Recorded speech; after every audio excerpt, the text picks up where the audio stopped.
अस्सलाम वालेकुम, मैं हूं इम्तियाज़ चाली और आज आपसे बहुत अहम स्टोरी शेयर करने जा रहा हूं जिसको आप सुनकर हैरान हो जाएंगे कि सिंध के अंदर जो अफसर जितनी बड़ी करप्शन करता है उसको उतना नवाजा जाता है। और आपने पिछले हफ्ते एक महल देखा होगा जो दरिया सिंध के किनारे पे था, मोरो शहर के करीब, मतलब डिस्ट्रिक्ट नौशेरो फेरोज और मोरो शहर के करीब दरिया सिंध के अंदर एक ऐसा महल, ऐसा बंगला जहां हर बुनियादी सहूलत मौजूद थी। और ये वीडियो जब वायरल हुई और पता चला कि भाई ये किसी सरदार वडेरे मीर पीर या किसी खानदानी अमीर शख्स का नहीं, लेकिन एक महकमा इरिगेशन के जो चीफ इंजीनियर साहब हैं ज़रीफ खेड़ो, ये उनका घर है। और ज़रीफ खेड़ो इस वक्त तक मंजर आम पर नहीं आए हैं, मीडिया में कहीं भी उनका इतना नाम नहीं था। इस वीडियो के बाद मज़ीद सवाल उठने शुरू हुए कि आखिर सिंध के अंदर जो छोटे अफसर थे पहले और प्रमोशंस जिस तरह से ली गई हैं जो सवालिया निशान है, उसके बाद ये अरबपति कैसे बन गए। मैंने बड़ी छानबीन की और पता किया कि आखिर ज़रीफ खेड़ो है क्या भला। ज़रीफ खेड़ो के बारे में पता चला ये सिर्फ अकेला नहीं है, ये एक पूरी गैंग है, पूरी कंपनी है जिसको ज़रीफ खेड़ो एंड कंपनी मैं कह रहा हूँ।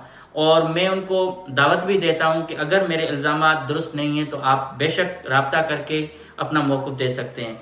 ये जो वीडियो वायरल हुई उसके बाद बहुत ज़्यादा सवालात उठना शुरू हुए कि आखिर सिंध के अंदर इतना पैसा है कि एक तरफ लोग भूख और अफलास का शिकार हैं। जिस जगह पर वो बंगला बना हुआ है वहाँ अगर आप जाके हालात देखेंगे तो लोगों के पास मेरे ख्याल में खाने पीने की चीज़ें भी नहीं हैं। जो बड़ा शहर है, डिस्ट्रिक्ट हेडक्वार्टर है, वहाँ लाइट तक नहीं है, पानी नहीं है, बिजली नहीं है।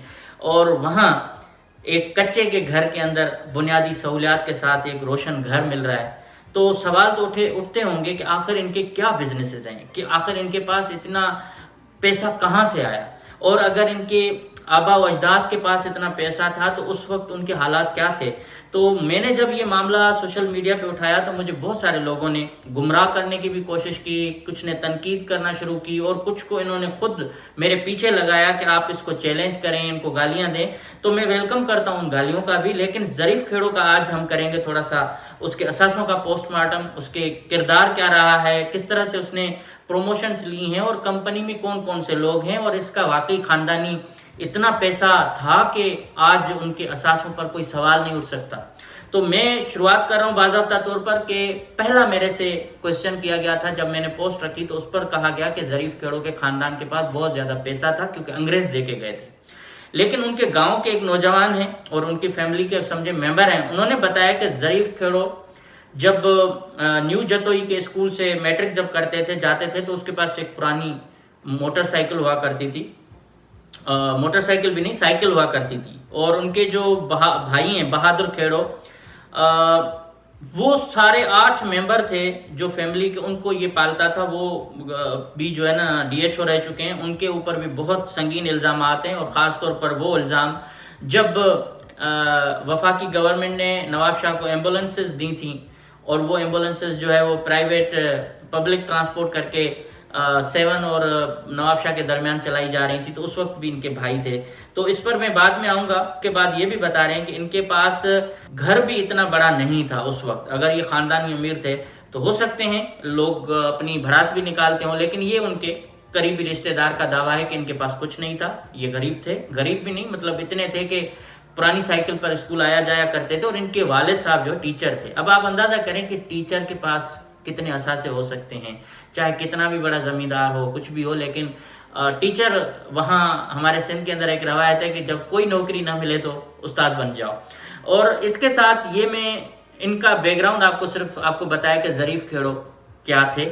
और ज़रीफ खेड़ो उसके बाद जो इरिगेशन डिपार्टमेंट में आए तो माजी में हम बहुत ज़्यादा नहीं जाते, लेकिन 2020 के दौरान लाड़काना हाई कोर्ट ने एक हुक्म जारी किया, लाड़काना सर्किट बेंच ने, कि महकमा इरिगेशन के अंदर सीनियर अफसरान को उन ओहदों पर लगाया जाए जो उनका हक बनता है, किसी भी जूनियर को नहीं लगाया जाए। लेकिन ज़रीफ खेड़ो साहब को 15 सीनियर अफसरान को नज़रअंदाज करके प्रमोशन दिया गया और उनको पोस्टिंग भी दी गई।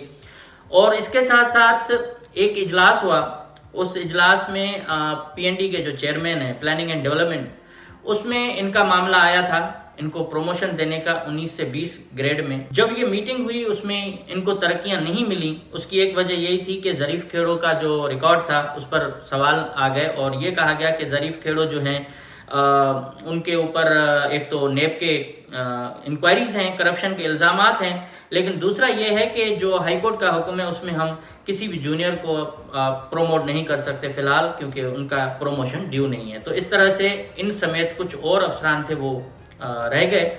उसके बावजूद इनको ग्रेड 19 में होते हुए ग्रेड 20 की पोस्ट पर जो तैनात किया गया, जो सुप्रीम कोर्ट ऑफ पाकिस्तान की वायलेशन थी। और इससे अंदाज़ा करें कि किस तरह से ज़रीफ खेड़ो पावरफुल एक अफसर हैं और उनको किस तरह से नवाजा जाता रहा और अहम तरीन ओहदे उनको दिए गए, वो ओहदे जहां बहुत ज़्यादा माल बनाया जाए और बहुत ज़्यादा काम किया जाए। आपको मैं एक सुलझा के गुत्थी बता दूं कि ये माल कैसे कमाते हैं।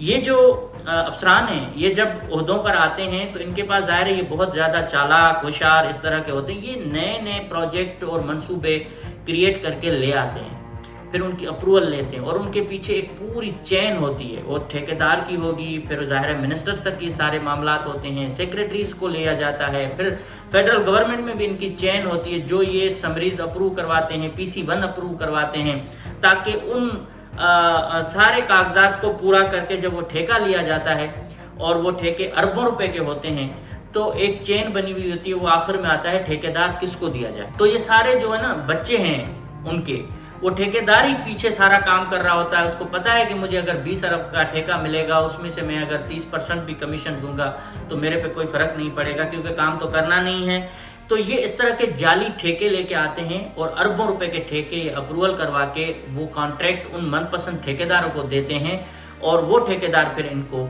सारा कुछ करके देते हैं, किकबैक्स की सूरत में, रिश्वत की सूरत में, कमीशन की सूरत में। जिस तरह से पहले लोग मुर्गे पालते थे, अब जो अफसरान है ना वो ठेकेदार पालते हैं। तो ठेकेदारों पे भी मैं बाद में आऊंगा, लेकिन ये इस तरह से पैसे कमाए जाते हैं। आपको एक्सप्लेन कर दिया कि ये कमाई का जरिया क्या है। फिर पोस्टिंग्स जब ली जाती हैं तो पोस्टिंग भी पैसे से मिलती है। सिंध के अंदर सबको पता है कि आप कोई भी अहम पोस्ट मुफ्त में नहीं ले सकते, चाहे कितने भी कॉम्पिटेंट ऑफिसर हैं। आपको बेईमान होना पड़ेगा, आपको रिश्वतखोर होना पड़ेगा, आपको कमीशन देना पड़ेगा। तो आपको पिछले 15 सालों की जो रवायत है उसके मुताबिक आपको अहम तरीन पोस्ट मिलेंगे। और उसमें देखा जाता है कि भाई अगर मैं इसको RBOD प्रोजेक्ट में लगाऊंगा तो वहाँ कितना पैसा है, कितनी बजट है। इरिगेशन के अगर मैं चीफ इंजीनियर इनको सखर बैराज, गुडू बैराज और कोटड़ी बैराज लगाता हूँ तो वहाँ फंड्स कितने हैं। अगर इनको मैं RBOD में लगाता हूँ तो वहाँ कितने फंड्स हैं। तो ये फंड्स के हिसाब से भी देखा जाता है और उन फंड को किस तरह से खर्च करना है, किस तरह से उनको माल बनाना है, ये सारा एक बड़ा सिस्टम है। इसको आगे चल के एक्सप्लेन करेंगे। इस हवाले से ये भी मैं बता दूं कि 2020 में नेब ने सेक्रेटरी इरिगेशन को खत लिखा कि आप ज़रीफ खेड़ो के जो अपॉइंटमेंट पहले दिन से जो पोस्टिंग है वो फाइल दी जाए और ये भी बताया जाए कि जिस तरह से अफसरान जब नौकरी में आते हैं तो वो अपने असासे डिक्लेयर करते हैं, उस वक्त की सारी हमें फाइल चाहिए ताकि हम देख सकें कि इनके पास कितने असासे हैं। लेकिन उस वक्त के जो सेक्रेटरी हैं इरिगेशन के, आपाशी के, उन्होंने टाल मटोल की।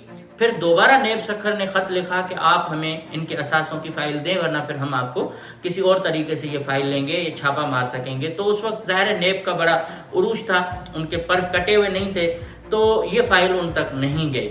और ज़राए मेरे लिए दावा कर रहे हैं कि नेब सखर के अफसरान ने मोरो का ये महल भी देखा, उसके साथ ज़रीफ खेड़ों से कई मुलाकातें की और ज़रीफ खेड़ों ने उनको बताया कि ये मेरा डिक्लेयर्ड मेरी प्रॉपर्टी है, हमारा ख़ानदानी पैसा है, ज़राई ज़मीनें हैं, सब कुछ है। ज़रीफ खेड़ों ने भी बड़ा गेम किया, मनी ट्रेल जाली बनाई है। उस मनी ट्रेल के मुताबिक ये ख़ानदानी अमीर हैं, लेकिन हकीकत ऐसी नहीं है। और इसके साथ ये महल सारे बनाए गए। इनके DHO जो भाई थे उन पर भी संगीन इल्ज़ामात हैं करप्शन के। महकमे सेहत को जिस तरह से उन्होंने मुबैनत और लूटा तो वो भी सवाल है। 2020 में सीनियर अफसरान को नज़रअंदाज करके इनको प्रमोशन मिली, उसके बाद पोस्टिंग हो गई और मेरे पास वो सारे लेटर भी मौजूद है, मैं कोशिश करके स्क्रीन पे दिखाऊंगा।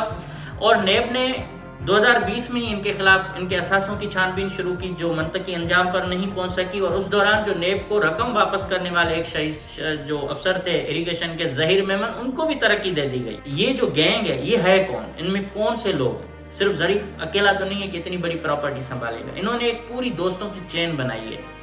उस चेन में जो अफसरान हैं उनके असासे इतने हैं कि मैं दावे से कह सकता हूँ किसी नवाब के पास भी, जिनको कोई अंग्रेज जाते जाते कोई बड़ी ज़मीनें देते गए हों या कोई प्रॉपर्टियां देके गए, उनके पास भी नहीं है जो इन अफसरान ने कमाई है।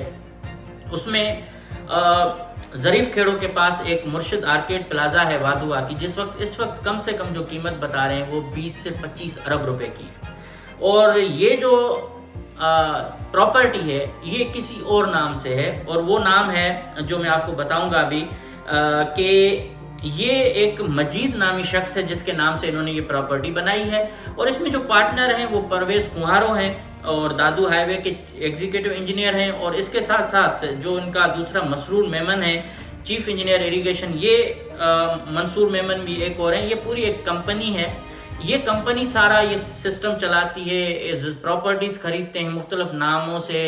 ان کی جائیدادیں اگر ظریف کھیڑوں کی بتا دوں کہ اس کی اربوں روپے کی پراپرٹی کراچی میں ہے، حیدرآباد میں ہے، مورو میں ہے، اور اس کے ساتھ ساتھ دبئی میں کہا جا رہا ہے کہ اس کا بہت زیادہ پیسہ انویسٹ کیا ہوا ہے۔ باقی جو ملک ہیں ادھر بھی ان کے بہت سارے اثاثے ہیں جو یہ ہر سال وزٹ کرتے ہیں اور ان کو دیکھ بھال کے لیے ان کو جانا پڑتا ہے۔ اب انہوں نے ایک کھول بنایا ہوا ہے کہ یہ سندھ کا واحد اریگیشن کا آفیسر ہے جو ایکسپرٹ ہے، جو قابل ہے، جس کے پاس بہت زیادہ قابلیت ہے۔ سیلاب آئیں تو ان کو بلایا جاتا ہے، اور کوئی بند ٹوٹتے ہیں تو یہ اس کی مرمت کے لیے ایک نئے آئیڈیاز لے کے آتے ہیں۔ لیکن حقیقت یہ ہے کہ پہلے جو افسران رہے تھے ان کو بھی یہ گمان تھا کہ ہم اگر ادارے چھوڑ کے جائیں گے تو ادارے نہیں چلیں گے، لیکن آپ دیکھ رہے ہو کہ قیام پاکستان سے لے کے یہ گمان سب کو رہا ہے، اور حکومتیں چلتی رہیں اور ملک کا بیڑا غرق ہوتا رہا، اور آج ان حالات میں ہیں۔ تو اس بھائی کو بھی یہ جو ہے بہت بڑا گھمنڈ ہے کہ اگر یہ اریگیشن ڈپارٹمنٹ سے چلے گئے تو اریگیشن ڈپارٹمنٹ کولیپس ہو جائے گا، اریگیشن ڈپارٹمنٹ میں اس جیسا ایکسپرٹ نہیں ہے، مگر تو ایک پوری گینگ جو ہے وہ یہ کام کر رہی ہے۔ یہ جو مرشد آرکیڈ ہے، یہ آرکیڈ جو ہے یہ کس کے نام پہ؟ یہ بھی ایک دلچسپ سٹوری ان کے خاندانی ذرائع نے بتائی ہے کہ ایک پرویز کوہارو ہیں، ان کے ایک مرشد ہیں جو جامشورو تھرمل پاور ہاؤس میں ایک چھوٹے سے کلرک ہیں یا ملازم ہیں، اس کو یہ مرشد مانتے ہیں، تو ان کے نام پر یہ مرشد آرکیڈ جو ہے وہ حیدرآباد وادوا پر بنایا گیا ہے۔ اس کی تصویر آپ دیکھیں کتنا بڑا یہ پروجیکٹ ہے۔ یہ جو حیدرآباد کی پراپرٹی ہے یہ تو وہ ہے جو سامنے آئی ہے۔ اب آپ کو میں دکھاتا ہوں تصویروں میں گاڑیاں، کہ یہ گاڑیاں آپ دیکھیں یہ بھی ڈائریکٹ اور انڈائریکٹ اس گینگ سے تعلق رکھتی ہیں۔ یہ گھر، یہ بنگلوز بھی ان کے ہیں، اور یہ سارے جو اثاثے ہیں ان کی اگر کوئی چھان بین ہو، پراپر طریقے سے انویسٹیگیشن ہو، تو میرے خیال میں سیاہ اور سفید سامنے آ جائے گا۔ لیکن مسئلہ صرف سندھ کے ساتھ یہ ہے کہ جس کے پاس جتنا پیسہ ہے اتنی بڑی وہ فیور لے سکتا ہے۔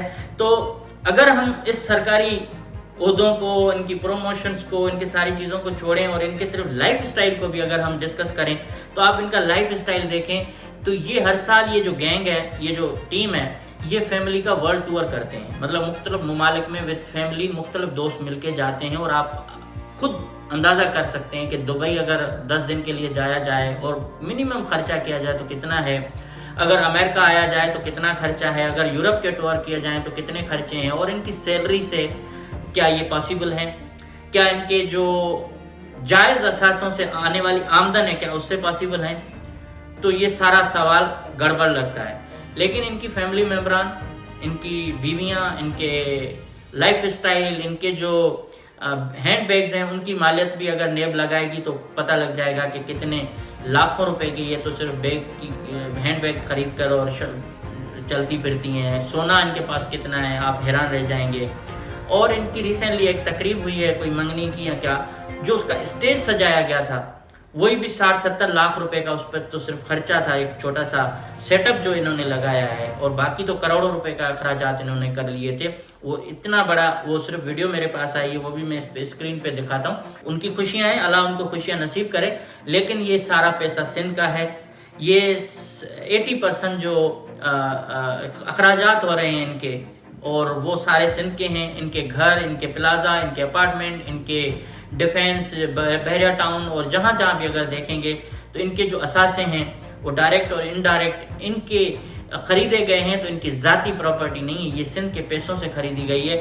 میں اس فورم سے ایک اور افسر ہیں جن کو میں اگلے ایپیسوڈ میں بے نقاب کروں گا، ارب پتی افسران کی فہرست میں آتے ہیں۔ سید سردار علی شاہ چیف انجینئر سکھر بھی ہیں، اور اس کے ساتھ ان کے اثاثوں کی آپ فہرست دیکھیں گے۔ ایک گھر کی میں نے چھوٹی سی ویڈیو رکھی تھی تو لوگوں نے پھر کوسچن کیا کہ اس میں تو کچھ نظر نہیں آ رہا، تو لوگ چھپا کے ویڈیوز بنا کے بھیجتے ہیں، میں ان کو کلیئر تصویریں بھی دکھاؤں گا۔ اب مسئلہ یہ آ رہا ہے کہ ظریف کھیڑوں احتساب کے اس شکنجے سے دور کیوں ہیں؟ ایسے افسران جو سینئر ترین افسران ہیں، جو شاید کم کرپٹ ہیں ان کو پوسٹنگز نہیں ملتی اور اس بھائی کو فوراً بڑے بڑے عہدے مل جاتے ہیں، نیب کی انکوائریاں ان کی رک جاتی ہیں، اس کے ساتھ ساتھ ان کے محل دیکھ کے بھی وزیروں کو کوئی شرم اور حیا تک نہیں آتی، منسٹرز ان سے نہیں پوچھتے کہ آپ کا جو خاندانی بیک گراؤنڈ ہے وہ کیا ہے، آپ اپنے اثاثوں کی فائل لے کے آؤ پتہ لگ جائے گا، لیکن نہیں۔ جب یہ میں نے معاملہ سوشل میڈیا پر ہائی لائٹ کیا تو بہت سارے لوگوں نے مجھ سے رابطے کیے جن کے میں نام کبھی بھی ظاہر نہیں کروں گا، اور میں ایک آپ کو یقین دلاتا ہوں کہ میں اپنے سورسز کو کبھی ڈسکلوز نہیں کرتا، مگر میں یہ ضرور ان کے نام کاٹ کے آپ کو دکھا سکتا ہوں کہ یہ میری کوئی اپنی بات نہیں ہے، یہ شواہد کی بنیاد پر میں بات کر رہا ہوں کہ ایک انڈیپینڈنٹ انکوائری کمیٹی جو نیب کے کرپٹ افسران پر یا اینٹی کرپشن کے کرپٹ افسران پر مشتمل نہ ہو، اچھے افسران ان میں شامل کیے جائیں، وہ سندھ کے تمام اریگیشن سمیت جتنے بھی محکمے ہیں ان کے ارب پتی افسران کے خلاف انکوائری کریں۔ جس طرح سے فیک اکاؤنٹ کا معاملہ تھا، اس طرح سے ان افسران کے اثاثوں کی چھان بین ہو کہ آخر ان کو اتنا سندھ سے پیار ہے کہ بیچارے سندھ کو لوٹ کے خود ارب پتی ہو گئے، اور سندھ کا عوام جو بھوک و افلاس کا شکار ہے، اور 6 ارب روپے کے جو پشتوں کی مضبوطی کے پروجیکٹ آتے ہیں وہ سب کے سب غائب ہو جاتے ہیں، اور ہر سال جب سیلاب آنے کا معاملہ آتا ہے تو یہ پھر ایمرجنسی فنڈ ریلیز کرتے ہیں۔ تو سوال یہ اٹھتا ہے کہ اگر سندھ کے اندر اتنا پیسہ لگایا جاتا ہے ہر سال، تو پھر ہر سال ایمرجنسی فنڈ ریلیز کرنے کی ضرورت کیا ہوتی ہے؟ جب آپ کے پاس معلوم ہے کہ ہم نے یہ بند بنوا دیے تھے، ہم نے لائننگ کروا دی تھی، ہم نے واٹر کورسز بنوا دیے تھے، ہم نے پانی ٹیل تک پہنچا دیا، تو بھائی پھر ایمرجنسی فنڈ کس لیے آپ کرتے ہیں؟ سیلاب آپ کو معلوم ہے کہ کتنے لاکھ کیوسک کا گزر رہا ہے، آپ نے پشت بندوں کی مرمت اس حساب سے کرنی ہے، آپ نے اپنے بیراجز کی کیپیسٹی اس حساب سے بنانی ہے، اور آپ کو سیلاب کوئی اچانک نہیں آتا، پہلے سے پتہ لگ جاتا ہے کہ سیلاب اس سال آنے ہیں یا اس طرح سیلاب کی صورتحال ڈیولپ ہو رہی ہے، لیکن یہ سارا جو فن ہے یہ کرپشن کرنے کا ہے۔ تو میں اس فورم سے ایک بار پھر یہ مطالبہ کرتا ہوں کہ ظریف کھیڑو اینڈ کمپنی کا احتساب ہونا چاہیے، ان کے فیملی ممبران کا احتساب ہونا چاہیے، ان کے بیرون ملک جو دورے ہیں ان سے لے کر ان کے پروموشنز، ان کی اریگیشن ڈپارٹمنٹ میں جو بہت زیادہ خدمات ہیں ان کو چھان بین کر کے سندھ کے عوام کو بتایا جائے کہ واقعی یہ الزامات درست ہیں یا نہیں ہیں، کیونکہ یہ سرکاری افسر نہیں ہوتے تو ہمیں کوئی رائٹ نہیں تھا کہ ہم ان کے اوپر الزام لگاتے، لیکن یہ چین ہے جس میں ٹھیکیدار بھی ہیں، افسران بھی ہیں اور سارے لوگ ہیں۔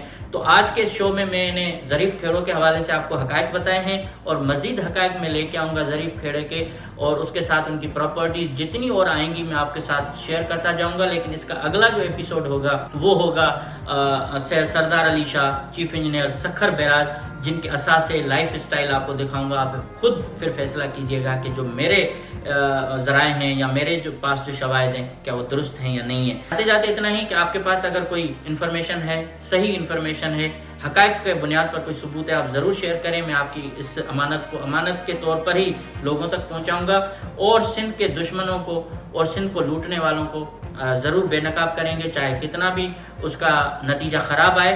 اور آپ دوستوں سے بس یہی گزارش ہے کہ اس چینل کو سبسکرائب کریں جتنا ہو سکے، تاکہ ہم مزید اپنی آواز کو مضبوط بنا سکیں۔ Thank you so much.